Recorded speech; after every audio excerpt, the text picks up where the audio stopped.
మీకందరికీ ప్రేమ వందనాలు. Recording in progress. ప్రకటన గ్రంథము 2వ అధ్యాయం. ప్రకటన గ్రంథము 2వ అధ్యాయం 16, 17 వచనాలు. 16, 17 వచనాలు నేనే చదువుతాను, వినండి. కావున మారు మనస్సు పొందుము, లేని ఎడల నేను నీ యొద్దకు త్వరగా వచ్చి నా నోట నుండి వచ్చు ఖడ్గము చేత వీరితో యుద్ధము చేసేదను. చెవిగలవాడు ఆత్మ సంగములతో చెప్పుచున్న మాట వినుగాక. జయించు వానికి మరుగై ఉన్న మన్నాను భుజింపనిత్తును, మరియు అతనికి తెల్లరాతినిత్తును. ఆ రాతి మీద చెక్కబడిన ఒక కొత్త పేరు ఉండును. పొందిన వానికే గాని అది మరి ఎవరికి తెలియదు. దేవుడి వాక్యం దీవించుగాక. ప్రార్థన చేసుకుందాం. కృపగల తండ్రి, కనుగొల నాయన, పరిశుద్ధుడా, స్తోత్రములు. నువ్వు చేసిన మేలు బట్టి మనం స్తుతిస్తున్నాం. జూమ్లో మీటింగ్కు మేమందరం కూడి వచ్చున్నాం. మా మధ్య మీరు ఆశీర్లు కండి నాయన. ఈ మీటింగ్లో చేరి వచ్చిన ప్రతి కుటుంబాన్ని, సహోదరిని, సహోదరుని, విశేషంగా గ్రీన్ సిటీ సంఘాన్ని దీవించుకొని ఆశీర్వదించుకొని ప్రార్థన చేయించున్నాం. బలహీనను సిలువసాడిన మరుగుపరిచి నువ్వే మాట్లాడి మాకందరికి కావలసిన దివ్యమైన సందేశం మీరు అనుగ్రహించండి. ప్రతి ఒక్కరిని ఆశీర్వదించండి, ప్రతి ఒక్కరిని బలపరచండి. మీ వాక్యముతో మమ్మల్ని బలపరచుమని, నడిపించుమని, విశ్వాసంలో స్థిరపరచుమని, ఈ కార్యక్రమంకు ఆదివంతం మీరే ఉండి నడిపించుతురని మా ప్రభువైన యేసుక్రీస్తు నామమున స్తోత్రం చెల్లించి ప్రార్థించి వేడుకుంటున్నాం తండ్రి. ఆమేన్. ప్రియులారా, మరొకసారి మీకు అందరికీ వందనాలు. ప్రకటన గ్రంథం 2వ అధ్యాయంలో దీపస్తంభముల మధ్య సంచరించుతున్న ప్రభువైన యేసుక్రీస్తును మనం చూస్తున్నాం. 7 దీపస్తంభములు, 7 సంఘములు అని మనం ఆలోచన చేశాం. ఎఫ్సి సంఘాన్ని, ఆ తర్వాత స్మరణ సంఘాన్ని గురించి మనం ధ్యానం చేశాం. పోయిన వారం పెర్గమ సంఘాన్ని గురించి కూడా మనం ధ్యానం చేశాం. సంఘ స్థాపనను గురించి ఆలోచన చేశాం మనం. ఆ తర్వాత ఈ సంఘంలో ఉన్న మెప్పులు, సాతాను సింహాసనమున్న స్థలంలో నీవు కాపురమున్నావు అని నేను ఎరుగుతును అని ప్రభు వారి శ్రమను, కష్టాన్ని ఎరిగినటువంటి వాడుగా మనం చూస్తూ ఉన్నాం. నేను ఎరుగుదును అని. అంతేకాదు, అంత్యోపై అనువాడు మీ మధ్య చెప్పబడిన దినములో నీవు నా నామమును గట్టిగా చేపట్టి నా యందలి విశ్వాసమును విసర్జింపలేదని కూడా నేను ఎరుగుదును. ఈ 2 మెప్పులు. ఆ తర్వాత 14వ వచనంలో కొన్ని తప్పిదాలు ఉన్నాయి. నేను నీ మీద కొన్ని తప్పిదములు మోపవలసి ఉన్నది. అవేవనగా విగ్రహములకు బలి అర్పించిన వాటిని తిరునట్లు, జారత్వం చేయనట్లు ఇశ్రాయేలుకు ఉరియొడ్డుమని బాలాకుకు నేర్పిన బిలాము బోధ అనుసరించు వాళ్ళు ఉన్నారు. బిలాము బోధ ఉంది ఈ సంఘంలో. అలాగే నికోలాయితుల బోధ కూడా ఉందని మనం ధ్యానం చేశాం. ఈ బిలాము బోధ, నికోలాయితుల బోధ, ఈ బోధను ప్రభువు తిరస్కరిస్తున్నాడని కూడా మనం ఆలోచన చేశాము. అయితే ఇప్పుడు ఒక హెచ్చరిక ఇస్తున్నాడు ఈ సంఘానికి. చూడండి, సంఘం అనేది ఉంటుంది. సంఘంలో ఉన్న విశిష్టమైన లక్షణాలు ఉన్నాయి సంఘానికి. అలాగే లోటు కలిగినటువంటి సంఘాలు, లోటు కలిగినటువంటి అంశాలు కూడా ఉన్నాయి. ప్రభు ఘనమైన వాటిని మెచ్చుకుంటున్నాడు, తప్పిదాలను ఖండిస్తున్నాడు. ఖండించడమే కాదు, ఇంకా ప్రభు రాకడ ఈ లోకం మీదకి రాలేదు కనుక, ఆయన సంఘాన్ని ఇంకా పైకెత్తుకోలేదు కనుక, తీసుకెళ్ళలేదు కనుక సంఘానికి హెచ్చరికలు ఇస్తున్నాడు ఆయన. తద్వారా వాళ్ళు మారు మనసు పొందాలా. సంఘమంతా నమ్మిన ప్రతి ఒక్కడు సంపూర్ణుడిగా మార్చబడాల, లోట్లని సరి చేసుకోవాలా, ప్రభు కొరకు ఈ లోకంలో సాక్షిగా జీవించాలా, ప్రభు రాకడలో ఎత్తబడాలా అనేది ప్రభువైన యేసుక్రీస్తు యొక్క మనస్సుగా మనం చూస్తున్నాం. అందుకనే 16వ వచనంలో ఈరోజు మన ధ్యానం. కావున మారు మనస్సు పొందుము అంటున్నాడు. కాబట్టి ప్రభువు వర్తమాన, భూత, భవిష్యత్ కాలములలో ఇచ్చేటువంటి మారు మనస్సు ఉంది. విశ్వాసి ప్రతిదినము శుద్ధి చేసుకోవాలి, సంఘము శుద్ధి చేసుకోవాలి, సంఘము సరి చేసుకోవాలి, దేవునికి ఇష్టమైన రీతిగా జీవించడానికి సిద్ధపడాలి. ఆయన మన ద్వారా ఏం కోరుకుంటున్నాడు అనేటువంటి విషయాన్ని సంఘము గుర్తెరగాలి. అలాగూ ప్రభు కొరకు మనం జీవించాలా. మనం జీవించినప్పుడు సంఘము కూడా సాక్షిగా ఉంటుంది. అందుకనే నికోలాయితుల బోధను, బిలాము బోధ మీ సంఘంలో ఉంది. పెర్గము సంఘమా, దాన్ని విడిచిపెట్టు, నువ్వు మారు మనసు పొందు, క్షమాపణ కోరుకో. ప్రభు ఎంత గొప్పవాడు. ఆయన కోపము నిమిషం మాత్రమే, ఆయన కృప ఆయుష్కాలం అంతా. ఆయన నిమిషమే కోపపడేది, మరల వెంటనే ఆయన ఏం చేస్తాడు? ప్రేమిస్తాడు, క్షమిస్తాడు, సరిదిద్దుతాడు. అబ్బా, ఎంత ప్రేమామయుడు, సాత్వికుడు.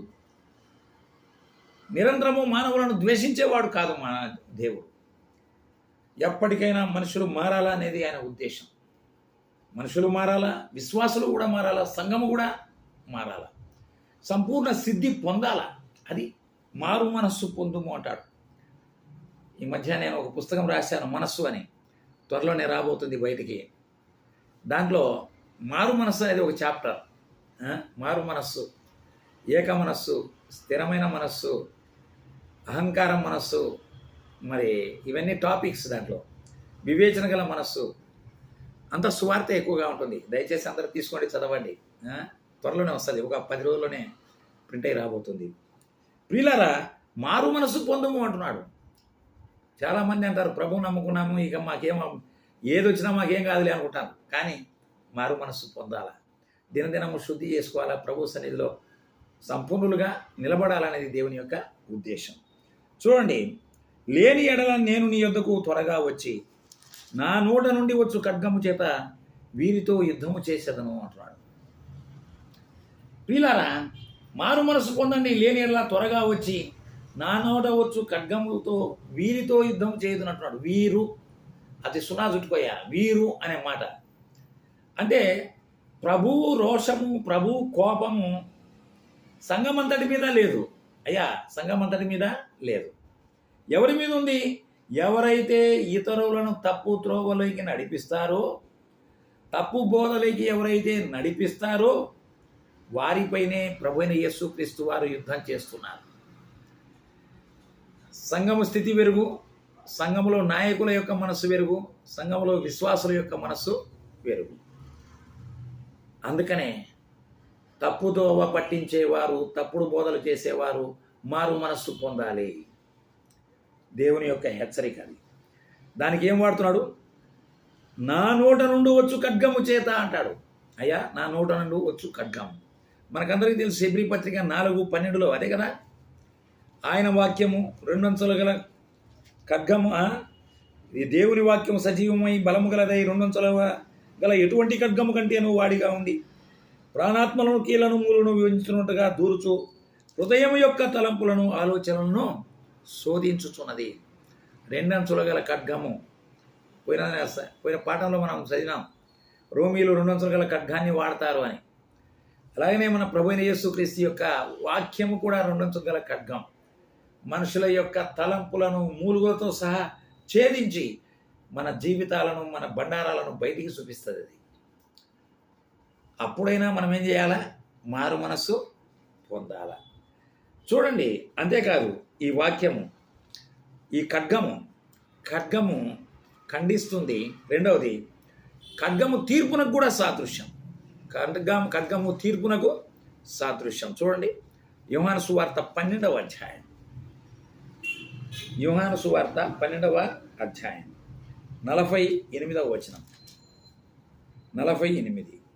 నన్ను నిరాకరించి నా మాటలను అంగీకరింపని వానికి తీర్పు తీర్చువాడు ఒకడు కలడు. నేను చెప్పిన మాటయే అంత్యదినమందు వానికి తీర్పు.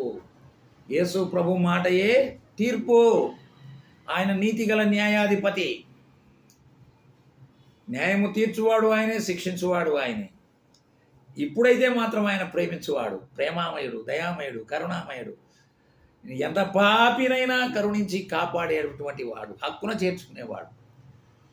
అయితే ఒకసారి సంఘం ఎత్తబడిన తర్వాత దేవుడు ఈ లోకానికి తీర్పు తీర్చబోతున్నాడు. సోదరుడా, సోదరి, ఈ లోకంలో మనం ఉంటుండగా ఆయన సన్నిధిలో క్రీస్తు న్యాయపీఠం ఎదుట మనం నిలబడవలసిన వారంగా ఉన్నాం. ఆయన మాటే తీర్పు. నీ గురించి ప్రభువు ఏం మాట్లాడుతున్నాడు? నీ గురించి ఏం సాక్ష్యం ఇస్తున్నాడు ప్రభు ఆ విషయాన్ని నీకు నీవే బేరీజు వేసుకో, లోపాలను సరిచేసుకో.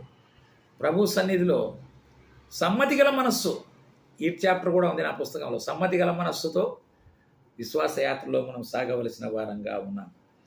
యుద్ధము చేసేందును అంటాడు, అదే కదా, ఖడ్గము చేత వీరితో యుద్ధము చేయుట. యుద్ధము వీళ్ళరా యుద్ధము చేసేదన్నమాట. అవినీతిని ప్రభువు సహించేవాడు కాడు. ప్రభువుకున్న కోపమంతా అవినీతి మీద, అక్రమం మీద, అపరాధాల మీద, దోషాల మీద.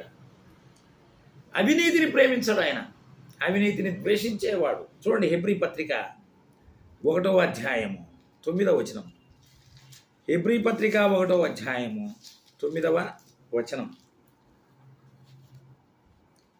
1:9 నేనే చదువుతాను. 1:9 నీవు నీతిని ప్రేమించితివి, దుర్నీతిని ద్వేషించితివి. దేవుడు నీతిని ప్రేమించేవాడు. ప్రభువు నీతిని ప్రేమిస్తాడు, దుర్నీతిని ద్వేషిస్తాడు. సమర్థించేవాడు కాదు, తప్పును సమర్థించేవాడు కాదు. దేవుడు తప్పును ద్వేషిస్తాడు, అవినీతిని, దాని మీదనే యుద్ధం. ఈనాడు ప్రభుత్వాలన్నీ చెప్పేది అదే, మేము యుద్ధం చేస్తున్నాము అవినీతి మీద, అక్రమం మీద. ఏమీ లేదు, కాంప్రమైజ్ అయిపోతున్నారు అందరూ అన్ని చోట్ల. అయితే ప్రభు అలాంటి వాడు కాదు. ఆయన నీతిగల న్యాయాధిపతి, పరిశుద్ధమైన ప్రభు, పవిత్రమైన ప్రభు. అవినీతి, అక్రమము, అపరాధం ఆయన కనుసనల్లో ఉండదు. ఎవరిని కూడా ఆయన ఉపేక్షించేవాడు కాడు. నీతిని ప్రేమిస్తాడు, దుర్నీతిని ద్వేషించేవాడుగా ఉన్నాడు అని ఇక్కడ మనం చూస్తున్నాం. అలానే చూడండి, కీర్తనల గ్రంథము 5వ అధ్యాయంలో కూడా ఇదే మాటలు అక్కడ కూడా రాశాడు. కీర్తనల గ్రంథము 5వ అధ్యాయం 5వ అధ్యాయము 4-5 వచనాలు. నీవు దుష్టత్వమును చూచి ఆనందించు వాడవు కాదు. ఈ దేవుడు ప్రభువు దుష్టత్వాన్ని చూసి ఆనందించేవాడు కాదు. అవునా? ఈనాడు పానికిరాని పనులు సంఘాల్లో ఏమన్నా జరుగుతూ ఉంటే మిగతా వాళ్ళు చప్పట్లు కొడుతూ చూస్తూ ఉంటారు. తప్పని తెలిసి కూడా అదొక ఆనందం. ఆ బ్రదర్ బాధపడతా ఉంటే మనకు ఆనందం. ఆ సంఘ పెద్ద బాధ ఏడుస్తూ ఉంటే మనకు ఆనందం. సంఘంలో కుటుంబం బాధపడుతుంటే మనకు ఆనందం. సోదరుడా, సోదరి, నీవు దుష్టత్వమును చూచి ఆనందించు దేవుడవు కావు. దేవుడు దుష్టత్వాన్ని చూసి ఆనందించడు. చెడుతనమునకు నీ యొద్ద చోటే లేదు. డాంబికులు నీ సన్నిధిని నిలవలేరు. పాపము చేయి వారందరూ నీకు అసహ్యులు. పాపము చేసేవాడు ఎవడైనా సరే ఖండించాల్సిందే. పాపము చేయువారు దేవునికి అసహ్యులు. బిలాము బోధ ఉంది, నికోలాయితుల బోధ ఉంది, ఖండించేవారు లేరు, మారు మనసుకు వాళ్ళకు లేదు. ప్రభువు అదే హెచ్చరిస్తున్నాడు. మీరు మారండి, మీ స్థితిని మార్చుకోండి, లేదా నా నోటి ద్వారా వచ్చే ఖడ్గము చేత మీ మీద యుద్ధం చేస్తుంది అంటున్నాడు. ప్రభువు ఒక దినాన యుద్ధం చేస్తాడు. సోదరుడా, సోదరి, ఇవి మనకు హెచ్చరికలుగా ఉన్నాయి. రండి, ప్రకటన గ్రంథం 2వ అధ్యాయం 17వ వచనం, చివరి వచనానికి వెళ్దాం. చెవి గలవాడు ఆత్మ సంగములతో చెప్పుచున్న మాట వినును గాక. జయించువానికి మరుగై ఉన్న మన్నాను భుజింపనిత్తును, మరియు అతనికి తెల్లరాతినిత్తును.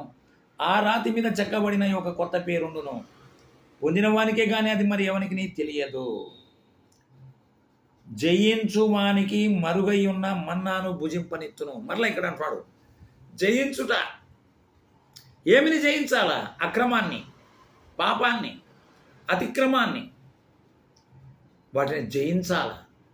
జయించువాడు, సోదరుడా, సోదరి, ఈ జయించువాడు అనేటువంటి మాటలు మనం చూసినట్లయితే ఇక్కడ 2 వాగ్దానాలు ఇస్తున్నాడు.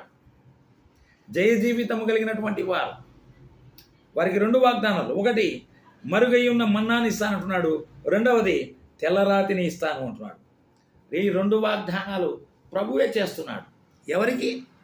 జయించువాడు. ఎవడు జయించువాడు? గతంలో కూడా మనం ధ్యానం చేశాం. యోహాను రాసిన మొదటి పత్రిక 5వ అధ్యాయము 4వ వచనం. 5:4. దేవుని మూలంగా పుట్టిన వారందరూ లోకమును జయించుదురు. మన విశ్వాసమే లోకమును జయించిన విజయం. మన విశ్వాసమే లోకమును జయించిన విజయము. దేవుని మూలముగా పుట్టిన వారందరూ లోకమును జయించాలి, తప్పదు. విశ్వాసికి లోకముతో సంబంధము లేదు. విశ్వాసి, a believer should not compromise with the world. లోకంతో సమాధానం కాదు, మనం దేవునితో సమాధానం కలిగి ఉండాలి. లోకాన్ని జయించాలి. లోకమును జయించుదురు. మన విశ్వాసమే లోకమును జయించిన విజయము అంటాడు. కొరింథీయులకు రాసిన మొదటి పత్రిక 15వ అధ్యాయము 57వ వచనం. 15:57. 15:57. అయినను మన ప్రభువైన యేసుక్రీస్తు మూలముగా మనకు జయము అనుగ్రహించుచున్న దేవునికి స్తోత్రము. సోదరుడా, సోదరి, మన శక్తి, మన యుక్తి కాదు. ఈ లోకాన్ని జయించాలంటే ఎవరు ఉండాలి? మనకు మన ప్రభువు మన హృదయంలో ఉండాలి, మనలో ఉండాలి. అదే ఇక్కడ చెప్తున్నాడు. మన ప్రభువైన యేసుక్రీస్తు మూలముగా మనకు జయము. యేసుక్రీస్తు మూలముగా మనకు జయం. రోమపత్రికలో చూడండి, 8వ అధ్యాయం. రోమపత్రిక 8వ అధ్యాయం 37వ వచనం. 8:37. అయినను మనల్ని ప్రేమించిన వాని ద్వారా మనము వీటన్నిటిలో అత్యధిక విజయము పొందుతున్నాము. యేసు ప్రభు ద్వారా మనం విజయం. ప్రభువు లేకుండా మనము విజయ పదాన నడవలేము. అనుదినము, అనుక్షణము, ప్రతి సందర్భములో, ప్రతి సమయంలో ప్రభువు మనకు తోడుగా ఉండాలి.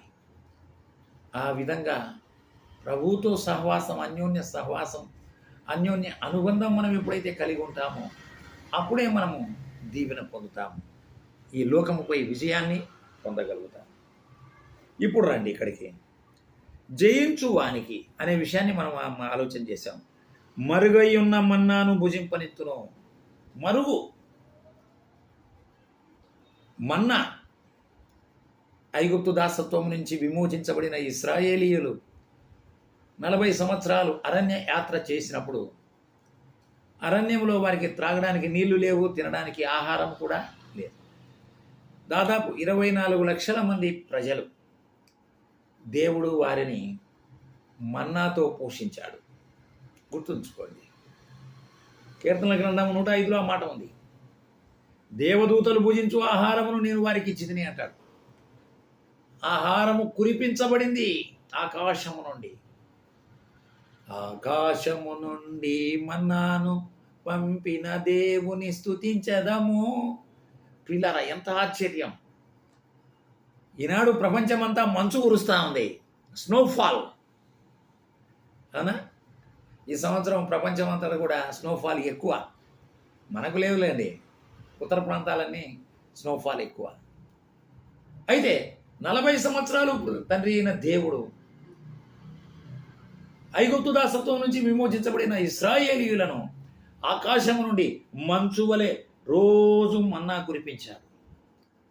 ప్రతి ఒక్కరు ఉదయాన్నే లేచి దాన్ని సమకూర్చుకోవాలా, వారికి నచ్చిన భక్ష్యాలు కానీ వంటలు కానీ చేసుకొని దాంతో తినాల. వండుకొని తినడమే, ఏం పని లేదు. కష్టపడింది లేదు, పండించింది లేదు. వండుకొని ఏరుకోవాలా, తినాలి. ఏ రోజుకు ఆ రోజు ఏరుకోవాలా, ఏ రోజుకు ఆ రోజు. మన్నా ఎంతో విలువైన ఆహారం, దేవుడిచ్చిన ఆహారం. అది భూమి నుండి వచ్చిన ఆహారం కాదు, పరలోకము నుండి, ఆకాశము నుండి పంపబడిన ఆహారం అది. ఇప్పుడు మనమంతా భూమిలో నుంచి వచ్చిందనే తింటున్నాం. పైనుంచి వచ్చేది ఏం దొరకట్లే మనకు, ఎక్కడ లేదు. ఏ ఆహారం ఉంది పైనుంచి వచ్చేది? వర్షం ఒకటి వస్తుంది, నీళ్ళు వస్తాయి, అంతకన్నా ఏం లేదు పైనుంచి వచ్చేది. అంతా భూమి నుండి. అయితే ఆ మన్నాను ఆ రోజు తిన్నారు. అయితే మన్నా తిన్నా కానీ వాళ్ళు ఏమైనారు? చనిపోయినారు. గుర్తుపెట్టుకోండి, మన్నా తిన్న వాళ్ళు కూడా చనిపోయారు.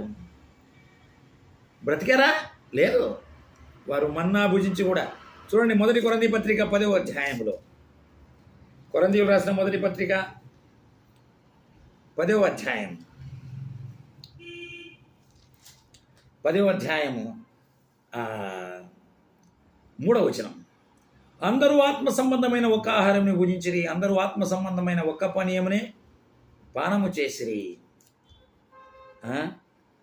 అయితే 5వ వచనం, ఏలయనగా తమ్మును వెంబడించిన ఆత్మ సంబంధమైన బండలోని త్రాగిరి, ఆ బండ క్రీస్తే.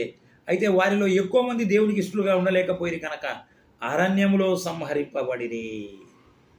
అరణ్యములో సంహరించబడ్డారు. మన్నా తిని కూడా వారు చనిపోయారు.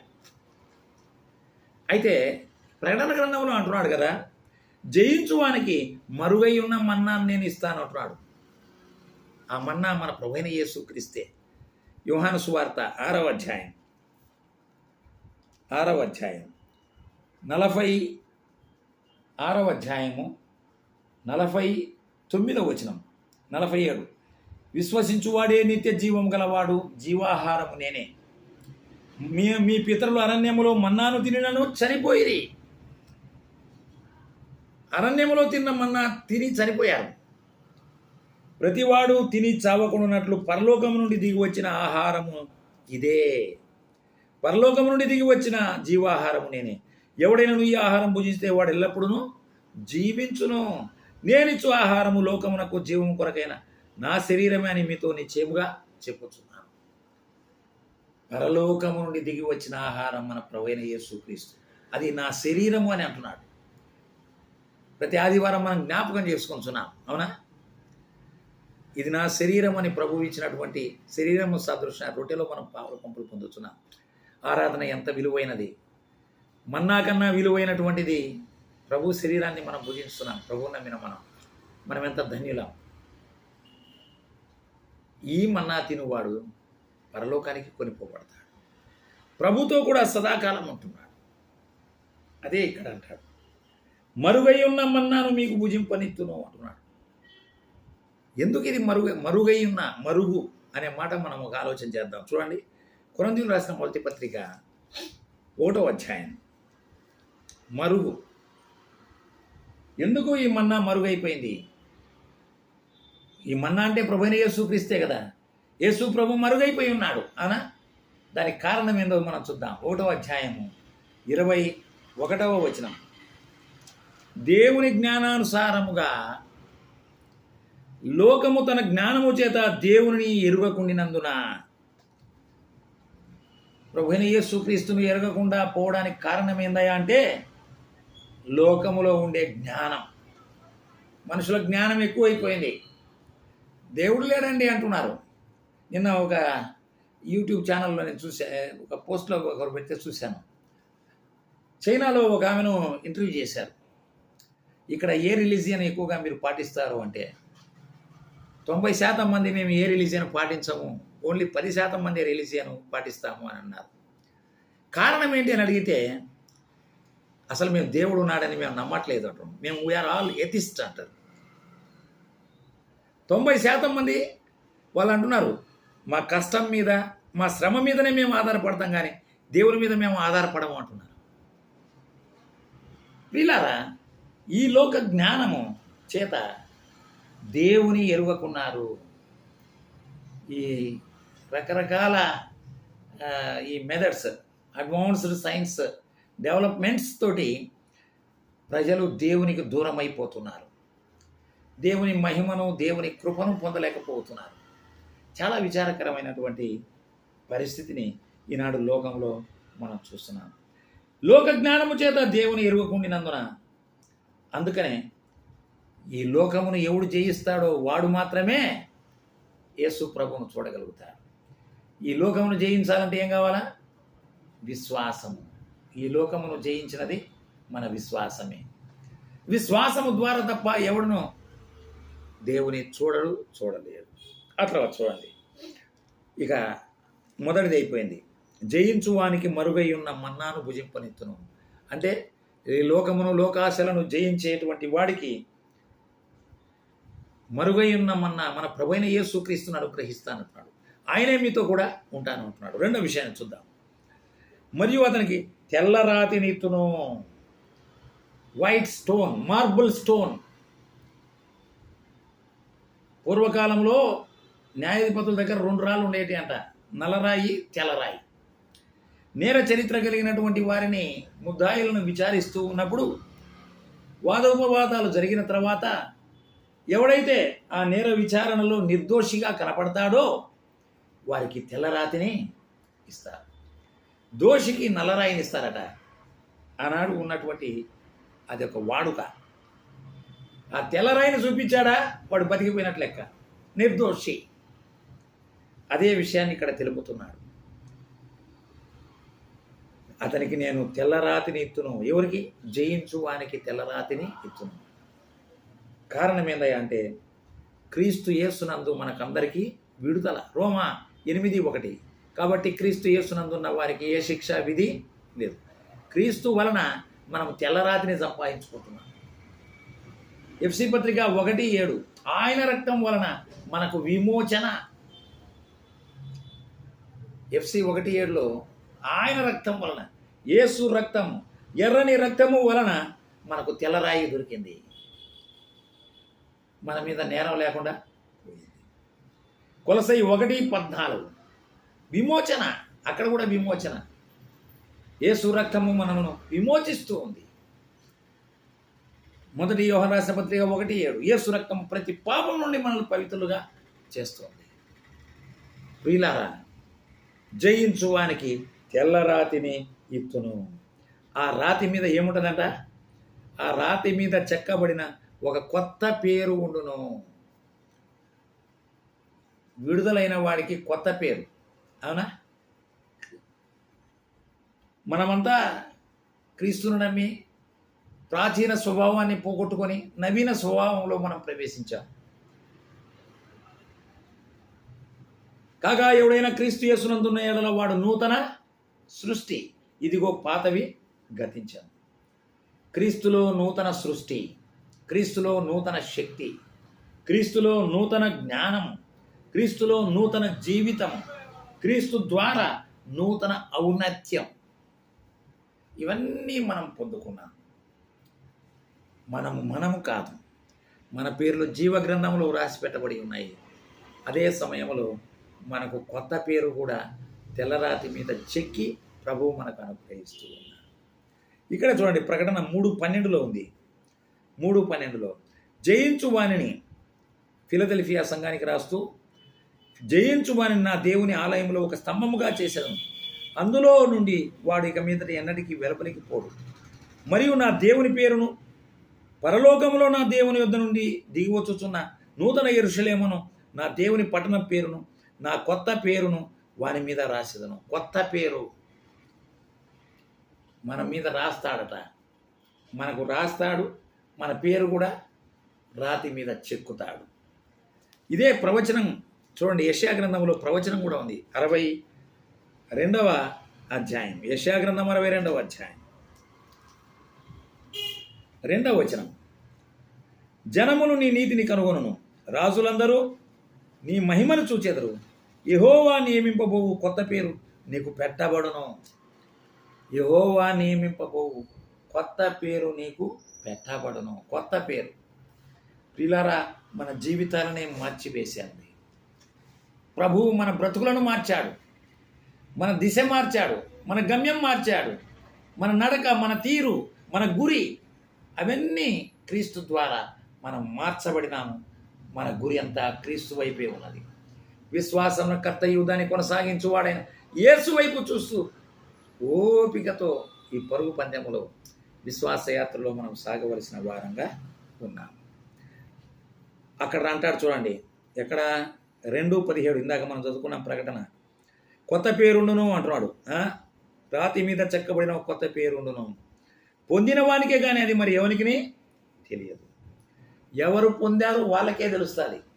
అంటే ఎవరి రక్షణ వాళ్ళకు తెలుసు, ఎవరి విశ్వాసం వాళ్ళకి తెలుసు, ఎవరి నిరీక్షణ వాళ్ళకు తెలుసు, ఎవరు పరలోకానికి పోతారో నీ అంతరంగానికే తెలుసు, ఎవరు ప్రభువు చేత బహుమానాలు పొందుతారో నీకే తెలుస్తుంది, కానీ పక్క వాళ్ళకు ఎవరికి తెలియదు.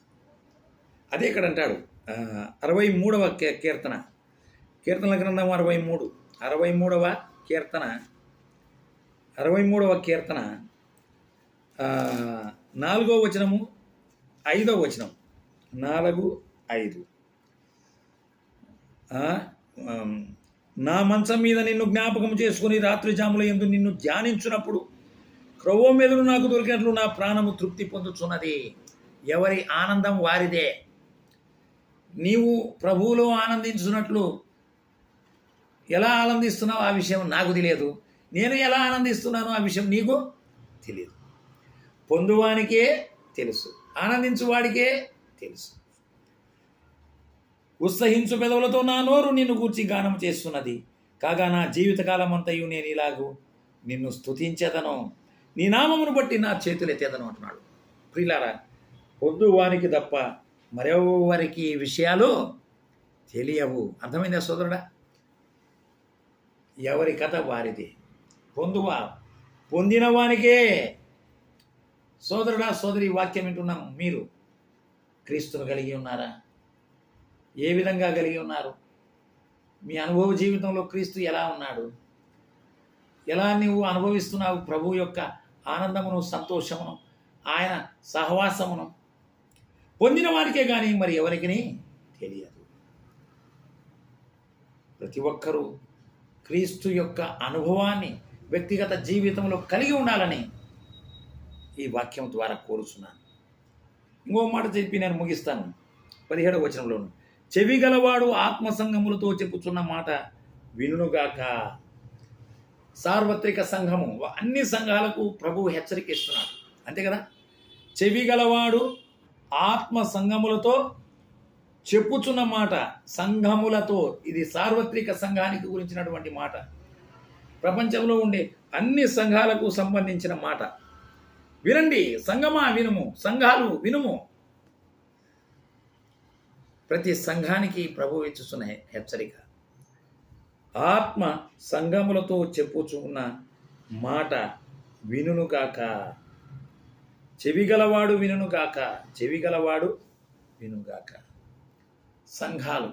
సంఘాలను గురించి ప్రభు ఆలోచన కలిగి సంఘమా వినుము అంటున్నాడు.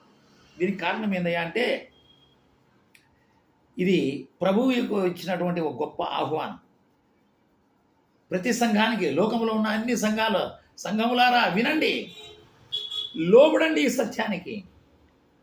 దుర్బోధలకు దూరంగా ఉండండి. నికోలాయితుల బోధలను విడిచిపెట్టండి. బిలాము బోధలను విడిచిపెట్టండి. సర్వసత్యంలో మీరు నడిపించబడాలి. సర్వసత్యంలో మీరు నిలిచి ఉండాలనేది నా ఉద్దేశమని ప్రభువే పలుకుతున్నాడు. కారణం ఏందయ్యా అంటే, కాలక్రమంలో మనము సంఘాల యొక్క పరిస్థితిని మనం చూసినప్పుడు క్రీస్తు శకం 312లో కాన్స్టంటైన్ అనేటువంటి రోమా చక్రవర్తి పరిపాలించుచున్న కాలములో ఒక దినము రోమా పట్టణంలో ఒక మహాప్రభావం కలిగిన ఒక వెలుగు, ఒక పెద్ద శిలువ, ఆ శిలువ కింద శిలువ జెండా వేసి ఉన్నటువంటి ఒక జెండా, ఆ జెండాను తీసుకొని యుద్ధమునకు వెళ్ళిన మీకు జయము కలుగుననేటువంటి ఒక దృశ్యాన్ని ఆ కాలంలో వారు చూశారట. కాన్స్టంటైన్ చక్రవర్తి కాలంలో శిలువ జెండా కలిగినటువంటి ఆ యొక్క జెండాను తీసుకొని మీరు యుద్ధానికి వెళ్తే మీరు గెలుస్తారు. పాత నిబంధన కాలంలో మందసం తీసుకొని పోతే గెలిచారు కదా, అలాగే ఇదొకటి. ఇక ఈ విషయం తెలిసినటువంటి కాన్స్టంటైన్ చక్రవర్తి వెంటనే ఆ యొక్క జెండాని తీసుకొని పోయి యుద్ధం చేసి గెలిచాడు. గెలిచి వచ్చి వెంటనే చక్రవర్తి మతమును స్వీకరించాడు. అప్పటి నుండి ఇటలీ లేదా రోమా ప్రాంతం అంతా అధికారికముగా క్రైస్తవ మతము కలిగినటువంటి సంఘముగా, దేశముగా మార్చబడింది. కానీ అతనిలో రక్షణ కార్యం లేదు, మారు మనస్సు లేదు. గుర్తుంచుకోండి, రక్షణ కార్యం లేరు, మారు మనస్సు లేదు. మతమైతే స్వీకరించినాడు, మనసు మాత్రం మారలేదు. మతం స్వీకరించిన తర్వాత కొంతకాలానికి కొన్ని హత్యలు కూడా చేశాడు. రాజరికంలో అవన్నీ ఉంటాయి. బాప్తిస్మము పొందిన తరువాత పాపము చేస్తే క్షమాపణ లేదనేటువంటి ఉద్దేశంతో అతడు మరణం పొందే వరకు బాప్తిసం పొందలేదంట. బోధ చేస్తారు కదా, బాప్తిసం తీసుకుంటే ఇక నువ్వు జాగ్రత్తగా ఉండాలా, ఆ పనులు. కాబట్టి మతమైతే స్వీకరించాడు, కానీ అతడు మారు మనసు పొందలేదు, బాప్తిస్మము తీసుకోలేదు. దేవుడు తనకు చేసిన మేలును బట్టి రోమా పట్టణమంతా కూడా అతడు ప్రభువు నమ్మిన వారికి మేలు చేసినాడు. అది ఏందయ్యా అంటే, ఆయన చేసిన ఉపకారాలు అంటే బహిరంగంగా ప్రభువును ఆరాధించుకోవచ్చు, మందిరాలు కట్టుకోవచ్చు, ఎలాంటి కీడులు మీకు సంభవించవు అని కొన్ని ఆర్డర్లు పాస్ చేసినాడయ్యా. ఇక దానితోటి కొంతమందికి యేసు ప్రభు నామమున, ఎందుకంటే మేలు పొందాడు కదా, బంగారు కొన్ని వెండి నాణ్యాలు ఇవ్వడము, వస్త్రాలు ఇవ్వడము, ఉద్యోగాలు ఇవ్వడము, పొలం పనులు లేకుండా తీసివేయడం, కొన్ని రాయితీలు అవన్నీ కూడా ఇచ్చి క్రైస్తవ మతంలోకి అనేక మంది చేరునట్లుగా అతడు మార్గం సరళం చేసినాడు. అయితే అతనికి మారు మనసు లేదు. ఈ లాభాలు పొందినటువంటి వారు చాలామంది కూడా మారు మనసు లేకుండా మతంలో చేర్చబడ్డారు. అందుకనే ఆ దినాల్లో క్రైస్తవ్యము రోమ్, ఇటలీ ప్రాంతంలో విస్తారముగా విస్తరించబడినది. మారు మనసు లేనిటువంటి వారు ఉన్నారు, ఆనాడు ఉన్నారు, ఈనాడు ఉన్నారు. సంఘాల్లో ఆర్థిక మేలులు, అవసరాలు, వీటన్నిటి కొరకై మరి ప్రభు దగ్గరికి వచ్చేవాళ్ళు, సంఘంతో సాహసం చేసేవాళ్ళు లేరా? ఉన్నారు కదా, ఉన్నారు. మతమైపోయింది. ఇప్పుడు ఆదిమ కాలంలో ఉన్నటువంటి మారు మనస్సు, రక్షణ, బాప్తిస్మము, ఆరాధన, నిరీక్షణ, సువార్త ప్రకటన, పునరుద్ధాన ప్రకటన, ఇవన్నీ పోయినాయి. దాంట్లో అంటే పోయినాయంటే అవి పాటించే వాళ్ళు కొంతమంది ఉన్నారు. అదే సమయంలో స్వలాభాపేక్ష పొందినటువంటి వాళ్ళు, రాయితీలు పొందినటువంటి వారందరూ కూడా మతము స్వీకరించి చక్రవర్తి యొక్క ఆజ్ఞల మేరకు క్రైస్తవ మతంలో చేరిపోయిన వారు కలరు. ఇప్పుడు పరిశుద్ధంగా ఉన్నటువంటి సంఘములోకి లోకము ప్రవేశించింది. It was adulterated. మందిరానికి పోతే చాలు, రొట్టె విరిస్తే చాలు, బాప్తిసం కూడా తీసుకుంటాం, ఏ కాదు. మారు మనసుతో నిమిత్తము లేకుండా సంఘాలలో జ్వరబడేటువంటి వారు ఉన్నారు. ఆనాడు ఉన్నారు, ఈనాడు ఉన్నారు. అంతేకాదు, చూడండి, ఈయన చేసినటువంటి మరొక గొప్ప కార్యం ఏంటంటే అంటే ఈ కాన్స్టంటైన్ చక్రవర్తి చేసినటువంటిది. భూమి మీద సంఘం ఉంది, అవునా? సంఘం భూమి మీద ఉంది కదా. సంఘానికి శిరస్సు ఎవరు? ప్రభు అయిన యేసుక్రీస్తు వారు. ఎక్కడున్నారు ఆయన? పరలోకంలో ఉన్నాడు. సంఘం ఎక్కడుంది? భూమి మీద. భూమి మీద సంఘం ఉంది. కాబట్టి ఈ భూలోకంలో కూడా ఒక శిరస్సు ఉండాలా అనేటువంటి తలంపు చక్రవర్తికి వచ్చి అతడు రోములో ఉండాలా అని అపోస్తులలో అయినటువంటి ప్రథమ అపోస్తులు అయినటువంటి పేతురు ఉన్నాడు కదా. పేతురుకి ఏం చెప్పాడు దేవుడు? ఇదిగో నేను నీకు తాళ చెవులు ఇస్తున్నా, నువ్వు ఇక్కడ తెరిస్తే నేను అక్కడ తెరుస్తాను, నువ్వు ఇక్కడ మూసేస్తే నేను అక్కడ కూడా మూసేస్తానని వాగ్దానం ఇచ్చినాడు.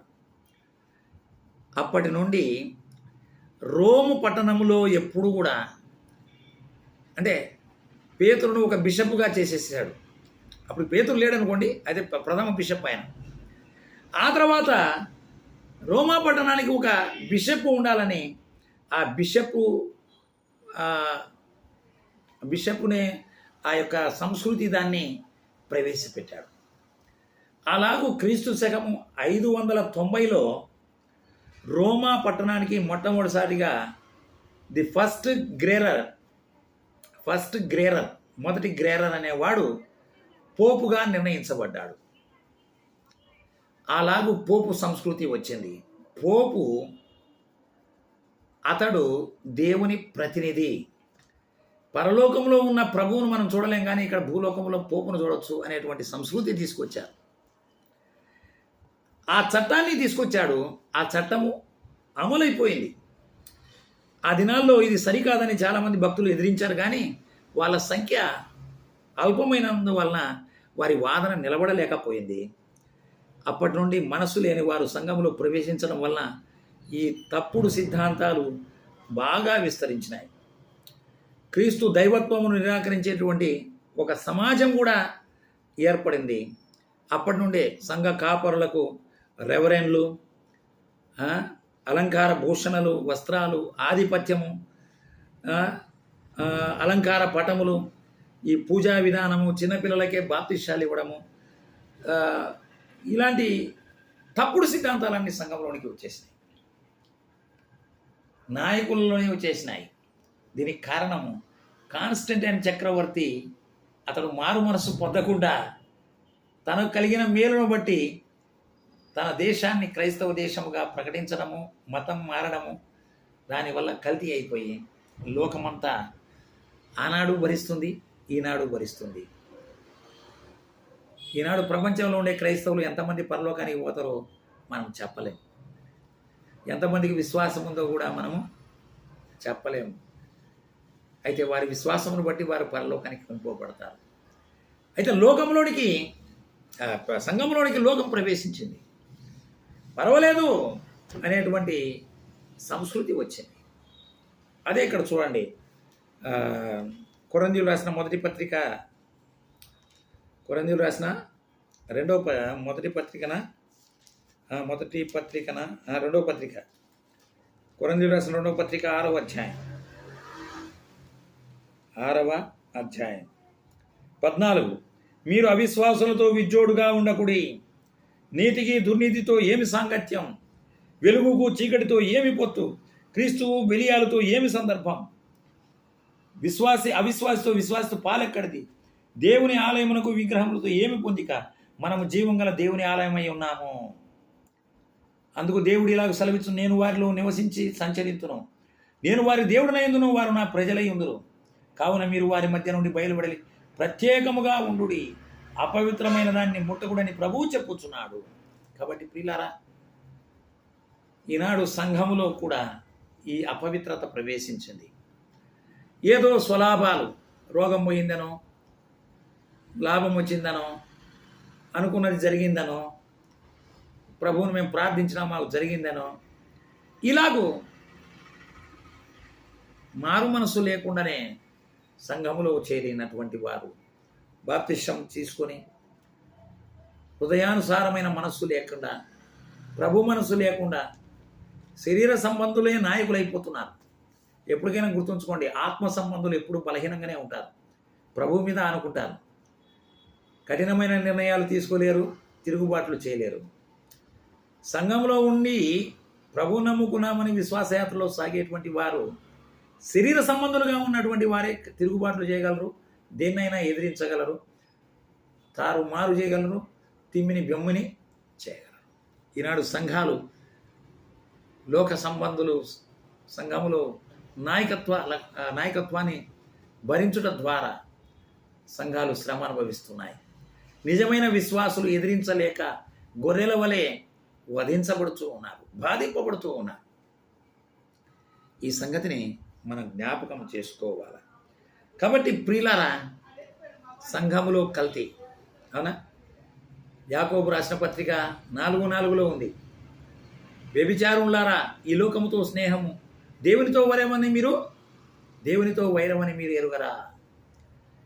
ప్రియులారా, ఈనాడు ఇవన్నీ తలుచుకుంటే భయం వేస్తుంది. సంఘాలైతే కడుతున్నాం, కానీ ఎటువంటి విశ్వాసులు సంఘములో ఉన్నారు, ఎటువంటి విశ్వాసుల ద్వారా సంఘం నడిపించబడుతుందో అది ఆలోచన చేసినప్పుడు పౌలు అంటాడు కదా, సంఘముల గురించినటువంటి విచారం నాలో అంతకంతకు ఎక్కువ అవుతుంది అంటున్నాడు. నిజమే, క్రీస్తు అయితే ప్రకటించబడుతున్నాడు, కానీ నిజ క్రైస్తవులు ఎంతమంది అనేది, నిజమైన వాక్యానుసారమైన జీవితం గల వారు ఎవరనేది అది ప్రశ్నార్థకంగానే ఉన్నది. నిజమైన క్రైస్తవులుగా ఉన్నటువంటి వారు, మారు మనస్సు పొందినటువంటి వారు సంఘనాయకులుగా ఉంటే సంఘానికి క్షేమం. అయితే అలాంటి వారే ప్రకృతి సంబంధులు, శరీర సంబంధుల ద్వారా శ్రమలు అనుభవించబోతారు. సంఘమునకు శ్రమ కలిగించేవారు సంఘములో ప్రవేశించిన శరీర సంబంధులు, ప్రకృతి సంబంధులే. ఈ విషయాన్ని మనము జ్ఞాపకం ఉంచుకోవాలి. ఆనాటి నుండి ఈనాటి వరకు ఈ పద్ధతులన్నీ జరుగుతూనే ఉన్నాయి. అవునా? ప్రపంచంలో ఇప్పటికి కూడా ఈ పోపు ఇవన్నీ అన్నీ జరుగుతూనే ఉన్నాయి. వారికి మారు మనసు ఉందో లేదో మనకి అసలు మనం ప్రశ్నించడానికే లేదు. ఎవరు ఎలాంటి వారు కూడా చెప్పలేం. నాయకులకు